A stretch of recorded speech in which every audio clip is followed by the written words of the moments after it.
Welcome to CrossPlatform Podcast, where we discuss how to solve productivity problems across platforms. I'm Augusto Pinaud, And I'm Art Gelwicks. and we are right now on the news of the week. So, first, before we go into the news, I want to take a second to say thank you to the people who has write us back, Mhm. feedback on the show. Thank you very much. It helped us to make a better show. But And let's it start. also, and just to chime in on you there, it also feels really nice to know Yes, that people are listening and people are getting something out of the show. So that feedback, even if you don't think you have something to say or contribute or question, just the fact that you're telling us that you're getting something out of the show goes a long way to keeping us doing it and finding new things. So thank you very much. yes. Thank you, thank you. So, the first news of the week, adaptive charging will extend your Chromebook's long-term battery life.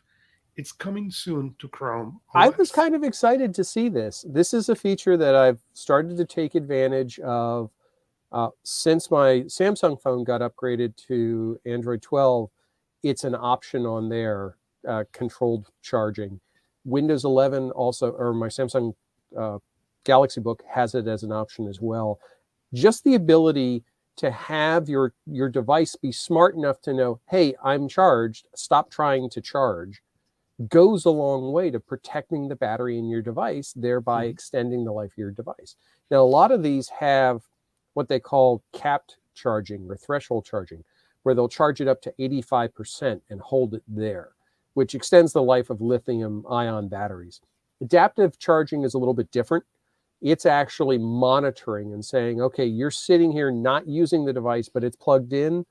I'm going to charge it at a much slower rate because it's not going to overwhelm it. So there's a lot of science and magic and art and wizardry behind the scenes.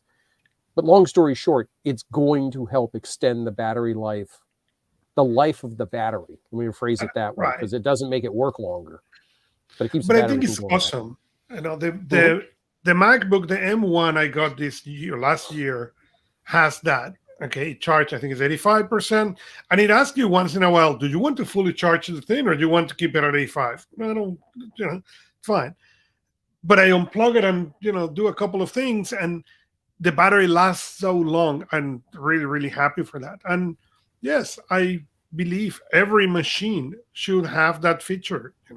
Try to extend the battery. I So I'm excited in this kind of news because the idea that we will be able to get more out of the devices, it's something that Mhm. I vote. You and I have discussing this about our upgrade cycles and how really Yep. the technology has changed to where now the upgrade cycles can be really extended. On my iPads, the upgrade cycle, as now when Apple says we will not give you the latest operating system, other than that, I keep them. So the cycles went from a year or two to now 6 or 7. And the devices are still powerful enough. When the Mhm. first generation of my iPad Pro, my 12.9 iPad Pro, that iPad is still powerful. It's still, and the only reason it's a backup iPad is because the one that was the backup iPad died. Okay, it was time to could not upgrade it anymore, so I just replaced them and swapped it that way. But I still use that machine daily, and it is fantastic, and I'm really excited about. Anything, yeah, anything you can do to protect the physical life of your device is a good thing. Because if the worst case scenario you have that it's not going to continue to work because of software upgrades, that's Right. kind of out of your control.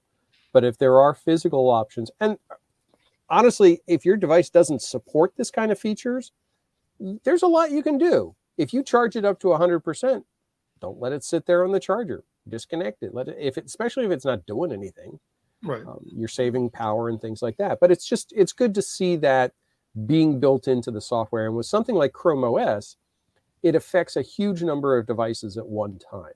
You're not Mhm. dependent on a specific manufacturer to implement this function. So it's good to see. This is a good thing that's coming.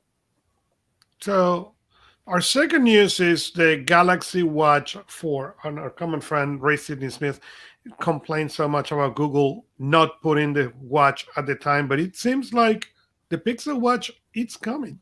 Yeah, rumor has it possibly May 26th, we may see the actual Pixel Watch hit. Again, a lot of this is speculation and rumor around this. It will be allegedly running Wear OS 3.0, which would make sense. That's a Google operating system. I have a feeling, based on the imagery that I've seen and the rendering I've seen so far, it's going to look very similar to a Galaxy Active, which is that bezel-less, slightly curved top design, fairly low profile. We'll see how it works. We'll see what it does. And honestly, the biggest question will be what its battery life is, because that, to me, is what makes or breaks most wearable devices. But it's good to know that there's actually a date, and it's not just vaporware floating out there, but this may be a thing coming. So if you're looking at it, expanding your platform to include a wearable or upgrade your current wearable, you may want to hold on to it a little bit longer to see if when this device comes out, if it's worth putting into the mix of consideration. Yep. So that's exciting. Our next news is one that you are going to be excited about it, I guess. The Galaxy S22 series, it's getting ready to be unpacked full ahead of the Samsung event. Are we going to still call the event the Samsung Unpacked to confuse with the ones we did last year? Okay. Oh, you don't want clarity. No. We're going to no. It's all the same name, different thing. So what's going to be interesting about this is because Samsung, this will be the event where they release the device that's a Note, but it's not a Note. And that'll be the Samsung S22 Ultra. The Ultra, when you look at the renders, looks like a Note. It's that squared off body design. It has an S Pen. It has all those capabilities. But it's not a Note. But the Note name is gone. So it will be a Note in all things but name. It looks like there's 4 different tiers of the S22 device, different configurations as always, different colors as always. I'm anxious to see it come out. I'm anxious to see them take this step and publicly commit to the fact that the stylus has a place within this environment. And to me, that's the biggest thing. When we think about cross-platform solutions, if you are working yourself towards a digital ink world, then having devices with a stylus helps you carry over that work style. And it doesn't force you to adapt.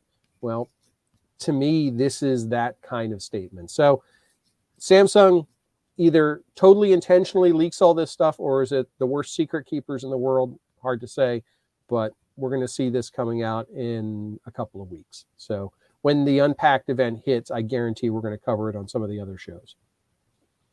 Good. And our next news now is on Apple. And Apple is doing something interesting. Apple is going to start allowing the developers to offer code for subscription. And the only reason I said I'm saying something different as the most ironic that I can, because this should have been available on day 2.